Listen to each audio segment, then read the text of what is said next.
For God so loved the world, come on, that He gave His only Son, and whosoever believes will not. 10절에 하나님께서 모세에게 내가 너를 바로에게 보내어 이스라엘 자손을 애굽에서 인도하여 내게 하고 이 산에서 즉 호렙산에서 너와 내 백성이 나를 섬기리라 라고 말씀하십니다. 하나님께서 말씀하시니까 모세가 네, 제가 바로에게 가겠습니다. 충성을 다하겠습니다. 그랬습니까? 아니에요. 모세는 충성을 다하고 지금 당장 바로에게 가겠습니다 말을 못했습니다. 모세의 생각에는 자기가 왜 바로에게 갑니까? 그리고 왜 이스라엘 백성과 호렙산에서 하나님을 섬기는 그 모습을 전혀 생각할 수가 없었어요. 그런 이미지가 없었어요. 오히려 어떤 이미지냐? 바로에게 가면 자신이 말을 잘 못한다고 계속 이야기해요. 자신을 보아하니 80세요 양이 다치는 자요 말도 잘 못해가지고 바로 앞에 가면 입술이 덜덜덜 떨리고 무슨 말을 해야 될지, 실제 현재는 모세의 머릿속에는 바로에게 무슨 말을 해야 될지 그런 논리나 뭐 이런 생각들이 전혀 없었을 겁니다. 그러니까 무슨 말을 해야 될지도 모르는데 제가 왜 바로에게 갑니까? 라는 생각을 했을 거예요. 그러니까 그 다음 13절부터 4장 17절까지 장장 27절에 이어지는 내용이 하나님께서 이 모세를 바로에게 보내기 위해서 설득해요. 게다가 모세는 또한 이 이스라엘 백성을 지금 구원하라고 하는데 이스라엘 백성에 대한 애정이 있겠습니까? 괜히 이스라엘 백성 도와주려고 간섭했다는 이야기나 들었죠. 그 이스라엘 백성을 형제라고 생각하고 도와주려고 했다가 쫓겨나가지고 광야 생활하고 지금 자신이 이렇게 돼 있는데 그 이스라엘 백성들에게 무슨 애정이 있겠어요? 제가 왜 그 고마워하지도 않는 은혜도 모르는 민족을 도와줘야 됩니까? 아마 이런 마음 쓴뿌리가 있었을 거란 말이에요. 그래서 안 간다는 생각이 지배적이었을 겁니다. 그런데 이제 모세를 설득하시는 하나님의 작업이 있죠. 근데 모세가 13절에 이렇게 하나님에게 물어봐요. 제가 그 이스라엘 백성에게 가서 너희 조상의 하나님께서 나를 너희에게 보내셨다 하면 그 이스라엘 백성이 단번에 그 너를 보낸 분의 이름이 무엇이냐 물을 건데 제가 그러면 뭐라고 대답해야 됩니까? 그렇게 물어봐요. 그러니까 하나님께서 뭐라고 하시냐면 만약에 그들이 물어보면 너를 보낸 자는 스스로 있는 자다라고 말해라 라고 이렇게 말합니다. 이 스스로 있는 자다라는 말이 영어로는 I am who I am, 나는 나다라는 뜻이에요. 히브리 원어로도 그 말은 나는 나다예요 사실은. 그러니까 지금 저를 보낸 분이 누구라고 말해야 됩니까? 그랬더니 그분은 그분이셔. 뭐 나는 나야. 그럼 이게 증거가 됩니까? 증거가 안 되잖아요. 오히려 하나님은 어떤 분인지 구체적이고 상세한 설명, 어떤 일을 하셨는지, 어디에 계시는지 이런 것을 알려줬어야지, 뭔가 친절하게 알려줬어야지 이스라엘 백성이 그 말을 듣고 이건 좀 신빙성이 있는데 이거는 사실일 수도 있겠는데 이럴 건데 뭐 이렇게 말씀하시니까 이거는 증거를 주면서 가라고 하는 건지 가지 말라고 하는 건지 사실은 그렇게 말하면 가기가 쉽지 않지 않겠습니까?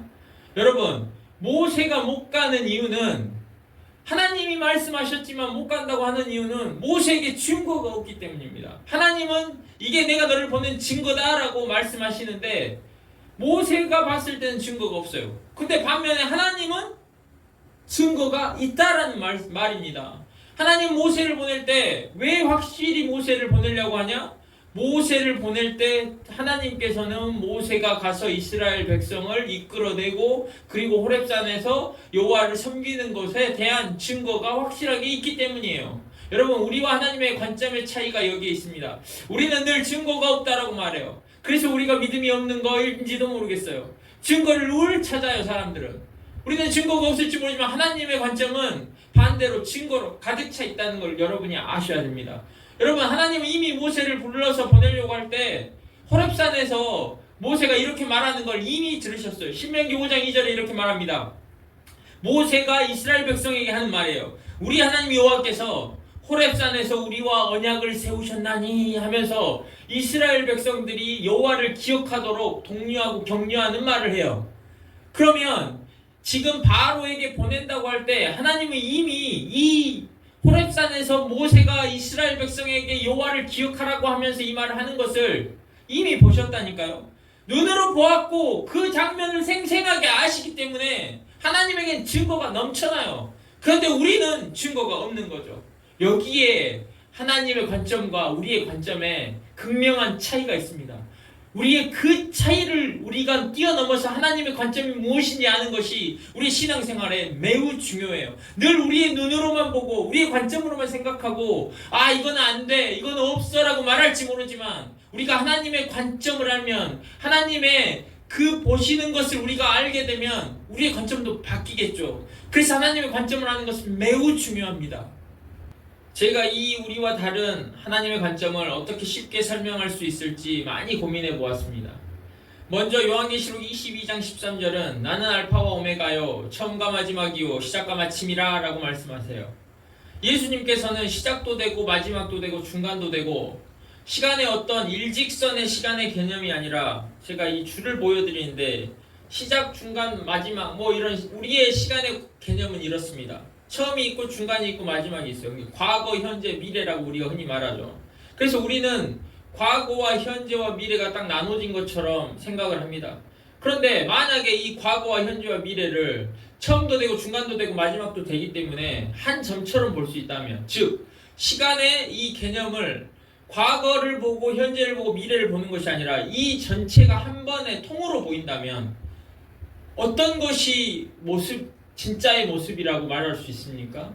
어떤 모습은 미래의 모습이라고 말하겠습니까? 나는 이미 이것을 전체를 통으로 보고 있는데, 그렇기 때문에 하나님의 이 관점은 우리와 다른 것이에요. 제가 여기 배지 종이 하나를 가지고 왔는데 여러분 무엇이 보이십니까? 아무것도 안 보이시죠? 그냥 하얀 종이 한 장이 보입니다. 그런데 이것은 그냥 하얀 종이가 아닙니다. 왜냐하면 저는 이 종이에 뭔가를 할 거거든요. 저는 이 종이에 원을 그리고 가위로 오려낼 겁니다.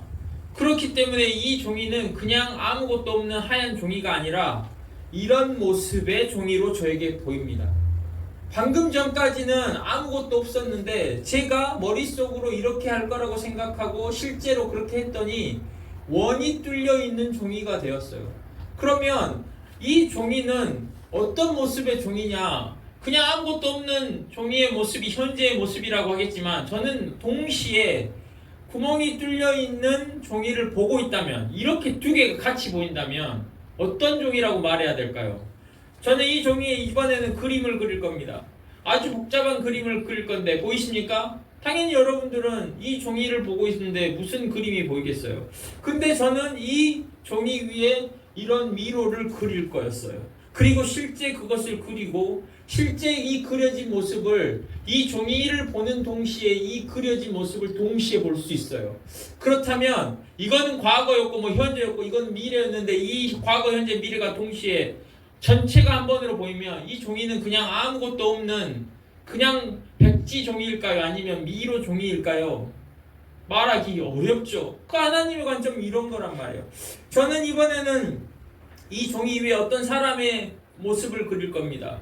그 얼굴을 그릴 건데 보이시죠? 이제는 어떻습니까? 뭔가 감격스러운 마음이 생기면서 뭔가 이 종이를 함부로 버리면, 함부로 대하면 안 될 것 같고 뭔가 사랑을 표현해야 될 것 같지 않습니까? 왜 그렇습니까? 저는 이 그림 위에 예수님의 그림을 그릴 거거든요. 예수님의 얼굴이 저는 동시에 보이는 거예요. 저는 이 백지 종이를 보고 있는데 예수님의 얼굴이 동시에 보이는 거예요. 그러면 이 종이는 예수님의 초상화가 그려진 종이다. 그래서 함부로 할 수 없는 종이다. 이렇게 되는 겁니다. 여러분, 이게 바로 하나님의 관점이, 하나님이 이미 보시고 계신 거예요.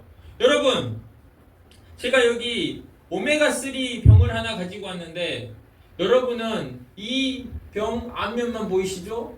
그런데 이 병 뒷면에는 무슨 색깔의 띠, 그 한 줄이 있습니다. 무슨 색깔입니까? 당연히 모르죠. 왜? 여러분은 앞면만 보니까 바로 녹색 띠가 있습니다. 이 녹색 줄에는 뭐라고 써 있는지 아세요? 당연히 그것도 안 보이시죠. 왜? 멀리 있으니까. 우리는 어떤 특정한 장소에 특정한 시간에 물리적으로 딱 그렇게만 존재할 수 있어요. 우리는 모든 장소, 모든 시간에 존재하지 못해요. 그게 우리의 한계죠. 그러나 하나님도 그러십니까? 하나님은 모든 장소, 모든 시간대에 존재 가능하신 분이에요. 그래서 무소부재하신 분이라고 우리가 말하잖아요. 여러분, 여기에는 분리배출 시 이곳을 잡고 제거해 주세요라고 써져 있습니다. 가까이 와야만 볼 수 있는 거예요. 여러분, 근데 하나님은 이 앞면, 뒷면, 사방 모든 곳에서 이 병을 볼 수 있고 윗면, 아랫면, 심지어 이 안의 내용물을 뭔지 아십니까? 그 안의 내용물, 이 안에까지 존재하실 수 있는 분이에요. 꿰뚫어 보시든지 존재하시든지 그 안의 내용물까지 다 한 번에 보시는 분이란 말이에요. 입체적으로 차원을 넘어서 보시는 분이잖아요. 그러면 그 안에 있는 물질은 어떻습니까? 만약에 오메가3가 들었다면 그 오메가3가 어떤 성분이고 어떤 효능을 가지고 있는지까지 한 번에 보실 때 그것까지 다 꿰뚫어 보이시는 분, 또는 그 물질 안에 존재하실지도 모르겠어요. 그게 바로 하나님의 관점이에요. 지금 모세에게 내가 너를 바로에게 보내요. 너가 이스라엘 자손을 애굽에서 인도하여 내고 이 산에서, 이 호렙산에서 너와 백성이 나를 섬기리라 하는 것은 미래 이야기예요. 누구에게? 모세에게는 미래의 이야기예요. 그러나 하나님께서 이 말씀을 하실 때는 확신을 가지고, 확증을 가지고, 증거를 가지고 말씀하십니다. 왜요? 이미 그 하나님의 관점으로는 바로에게 모세가 가서 홍해를, 그 지팡이를 손을 뻗어서 가르게 하고, 그리고 이스라엘 백성을 인도하여 낸 다음에 호렙산에서 여호와를 섬기는 모습을 이미 보셨거든요. 하나님께서는 이미 모세가 바로에게 각오하는 모든 모습을 통으로 이미 다 보셨단 말이에요. 그게 바로 하나님의 관점이에요. 그러면 하나님에게는 증거가 있습니까? 없습니까? 하나님에게는 그 증거가 흘러 넘치는 거예요. 모세에게 안 보이는 것 뿐이죠. 자, 이렇게 한번 예를 들어보죠. 제가 연애할 때 제 아내 된 그레이스님이 이렇게 말했습니다. 항상 먼저 큐티를 하고 우리 교제를 하자, 뭐 이런 주의였어요. 저는 그때 신앙이 또는 믿음이 그렇게 성숙한 사람이 아니었습니다. 그래서 묵상을 하거나 큐티를 하는 것이 저에게는 굉장히 부담이었고 도대체 뭘 나눠야 되는지도 잘 몰랐어요.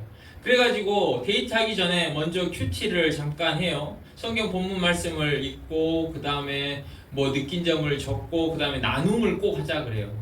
나눔을 좀 하면 저는 그냥 그 마음에 와닿았던 좋은 구절, 교훈 있잖아요. 어떤 그 성경이 주는 교훈 같은 거를 그냥 대충 이렇게 이야기를 합니다. 아, 이 구절이 이런 점에서 좋았습니다 라고 이렇게 이야기하면 아내가 별로 이렇게 뭔가 진지하고 뭔가 더 열심히 큐티하지 않고 대충 나눈다는 인상을 받았는지 이런 식으로 하면 안 되는데요 이렇게 이야기 많이 했단 말이에요.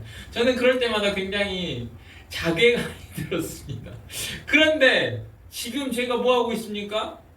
저 지금 설교하잖아요. 그러면 우리 아내는 그때 제가 큐티도 잘 하지 못하던 대충 교훈이나 나누던 제가 하나님의 말씀을 전하는 사람이 되고 하나님의 말씀을 이렇게 설교하는 사람이 될 거라고 보았습니까? 보지 못했죠. 전혀 생각 못했죠. 심지어 저도 전혀 생각 못했죠. 여러분, 사무엘상 17장 33절에 보면 다윗이 골리앗을 만나서 싸우러 나가려고 합니다. 그때 사람들이 뭐라 그래요? 너는 단지 소년이고 라고 말해요. 다윗을 보고 너는 단지 소년에 불과한데 이 골리앗은 어려서부터 용사다 라고 말해요. 그때 다윗에게는 눈에 보이는 측면에서는 없었던 게 5가지가 있는데 뭐가 없었냐면 제대로 된 무기가 없었어요. 갑옷이 없었어요. 그리고 경험이 없었어요. 게다가 사람들의 인정과 격려가 없었어요. 그게 전무했습니다.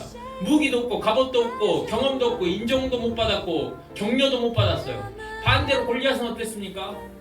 무기를, 어마어마한 무기를 가지고 있었고 갑옷을 온몸을 다 감싸고 있었고 그리고 사람들이 어려서부터 용사였던 사람이라고 칭찬하고 그를 이렇게 명성이 자자했던 사람이에요.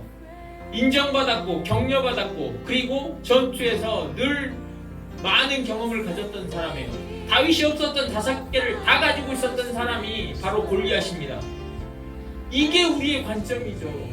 그래서 사람들이 다윗에게 너는 단지 소년에 불과하다 이렇게 말한 거예요. 그러나 하나님의 관점은 어땠을까요? 이 다윗을 불렀던 그 하나님의 관점은 이 골리앗 앞에 다윗을 서게 만들었던 그 하나님의 시선은 어땠을까요? 이 5개가 다 없어 보이는 그 다윗이 골리앗을 이기는 모습을 하나님이 이미 보셨지 않겠습니까? 지금 모세를 바로에게 보내고 이스라엘 백성을 인도하여 내라고 하는데 모세는 증거가 없다고 말합니다. 보지 못했으니까. 그러나 하나님은 자신이 보지 못했다고 하나님도 보지 못했다고 하나님도 증거가 없다고 말하면 안 되는 거죠. 우리의 삶이 그래요. 하나님이 우리를 선택하고 부르셨어요. 우리가 능력도 없고 잘하는 것도 없고 지금은 변변치 않아 보일지 모르지만 하나님이 우리에게 뭔가를 보셨을 겁니다.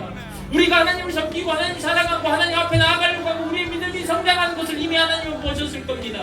여러분, 우리의 관점으로 우리를 평가하고 남을 평가하고 우리의 신앙을 평가하고 그러지 말고 하나님이 보셨음을 우리가 믿고 그분의 앞으로 우리가 한 걸음씩 나아가는 자들이 되어야 돼요. 우리가 왜 믿음의 발걸음을 떼야 됩니까? 바로 우리는 보지 못하지만 하나님은 이미 그 발걸음을 보시고 축복하시고 계시다니까요. 이미 그 발걸음을 아시고 하나님께서 우리에게 증거를 이미 보여주고 이제 그 보신 것들을 어떻게 하시냐? 우리가 믿음으로 발걸음을 뗄 때 그 보셨던 것들을 우리 앞에 펼쳐 놓으시는 거예요.